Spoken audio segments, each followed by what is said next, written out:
Hello. Excuse my hair, it's a complete mess, I know. I'm just sat on my bed eating popcorn instead of going to the gym because it's what I want to do. Today is Mental Health Awareness Day. I've seen a lot of posts about this. People kind of drawing attention to the subject, knocking out the taboos of mental health. And I want to kind of hop on the bandwagon a little bit and talk about the emotional sort of struggles that comes with having a condition like endometriosis. I am like ace at acting like everything is all good, purely because I don't want to worry my friends and my family when it comes to like diagnosis and the scary stuff. So whenever I get a new diagnosis, I'm sort of like, it's okay though, I've had the brunt of it. And then I'll sort of just take myself off to my room and deal with it on my own, which probably isn't the best way to do it. It is really important to talk to friends and family about your struggles and what you're going through. It's funny because I'm drinking out of this personalised mug. My flatmate last year got this for me. It's all Gucci is like one of my main sayings, so my life could be completely falling apart, as it did a lot last year when I was living with him and a few other people. He used to sort of laugh at it and be like, well, it's not all Gucci though, is it, G? We're like, really? If a Secret Santa, he bought me this. Do struggle emotionally with sort of the permanence of my condition. The latest MRI that I had brought up images of my cervix and my bowels being fused together.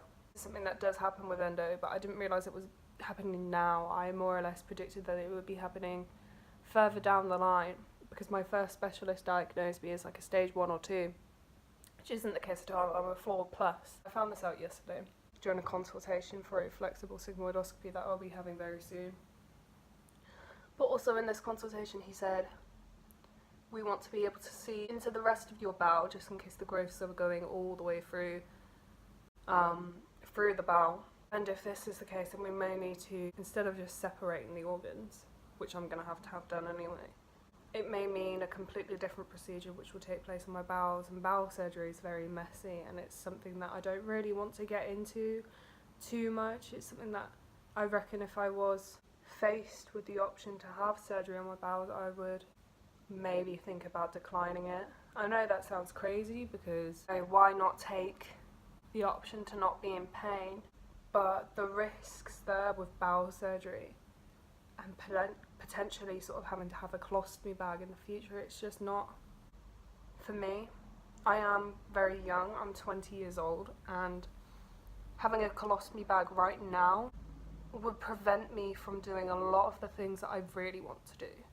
I know that sounds very particular or vain. It may come across as vain, but for me personally, I wouldn't want to be at university, living away from home, but having the responsibility of managing a colostomy bag. It just doesn't sit right with me. I'm sure it works for a lot of people, and I know a lot of people don't have the choice. They have to have a colostomy bag, and it will probably be where I end up at some point. But if I have the choice right now to sort of defer away from that and just manage my pain further, then that's kind of what I want to do. Going back to sort of the emotional struggle of endometriosis, being in pain every single day for every hour of the day literally sends me insane. And then going into hospital, being probed with needles, having people examine my bum, having things shoved up my bottom, having things put up my lady parts. It's makes me feel like less human. And it's a very cruel condition. It slowly breaks you down in terms with how well you manage it. So a lot of the time I can manage it with ease and take painkillers, stick on my TENS machine and go out and just conquer the day. But a lot of the time, like today, where I'm just sat on my bed eating popcorn, I don't want to do anything. I don't feel like doing anything.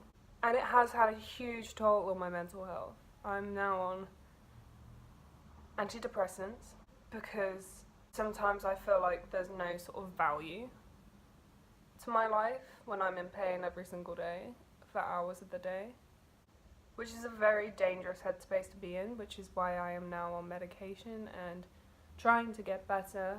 I want to be in as healthy a mindset as possible, but obviously it's something that I do struggle with, and it's something that I will be struggling with for a while, and it's also something that I have to understand is valid. They're valid feelings. I think anyone that has mental health issues, whatever you feel, never think like it's not a valid feeling. Don't let people tell you that I have it so much worse, you shouldn't be feeling that way, get over it. You know, you've really got to sort of be kind to yourself and understand that the way that you're feeling needs nurturing and it needs caring for. And sometimes you need assistance with that, and that's totally okay, because like any help that you can get to feel better is brilliant, and you should take it. You should 100% take it. I did CBT for about a year last year, which I found very helpful at the time. It definitely helped me with my anxiety and doing things that I didn't feel I could do, such as going into the supermarket alone. I used to even hate it if I was with other people, because I would feel like everyone was staring at me. And it helped me reevaluate situations that I found very scary and do things that I didn't think that I could possibly do, which is brilliant, and I would definitely recommend that to anyone. There's different forms of therapy for every kind of feeling that you're feeling. By talking to someone, you can get the right therapy for you, and if you don't necessarily feel that therapy is for you and there's a different method that you would rather take, then go for it. Honestly, listen to yourself, listen to how you're feeling, be kind to yourself. For me, therapy wouldn't sit right with me at the moment, because I don't necessarily feel like talking to a therapist about this particular condition and the struggles that I have, they would necessarily understand, which is why I've signed up to a endometriosis support group instead.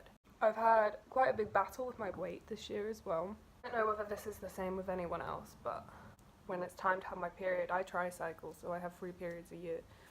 So whenever I have a period, I prep myself for it, because I know that it's going to be, absolute hell for me that week, or 2 weeks, depending on how long it wants to last. But sometimes in these weeks, I will be in so much pain, and my pain relief won't touch the pain that I'm feeling, and I end up on the sofa, not really wanting to move off of it. And if I'm on my own, that sometimes means that I go without eating for a lot of the day, which means I lose a lot of weight. And that happened this summer, after this summer. So when I got back from the States, I had a period and I didn't eat very much at all, and I would just go the whole day without eating because I was in so much pain. I was just sit on the sofa and not bother, and I ended up losing 2 stone, which I had to work my ass off to gain back, because actually trying to gain weight for me is really, really hard. And I felt ugly and unhealthy looking, and that just added to the whole bowl of feelings that I was feeling, because it was more negative headspace. But luckily I've been working on that, and I have been eating a lot more now, so I'm healthy again, I feel. So yeah. I think the most important thing when it comes to mental health is definitely recognizing that you need to take care of yourself, and recognizing that sometimes when you're going through something, you need to be a little bit selfish and take time for yourself. You can't juggle 1,000,001 things whilst dealing with something like anxiety or depression or whatever you're going through, because in that moment in time you really need to focus on you and your wants and needs and how you're feeling. I definitely say that telling the people that are closest to you and closest around you does help, because then they can support you in every way that you can, and sometimes support is exactly what you need. I say sometimes because I can't speak for everyone. I know that it definitely helps me. Will I ever feel completely happy? I don't know. It may get to a point where the pain that I'm feeling is reduced through surgery and I may feel content, and that may improve everything. I may feel, I don't know, worthy, I guess. But right now, I know that I'm struggling with this, and I am taking the time to make sure that I focus on me and make sure that I get better.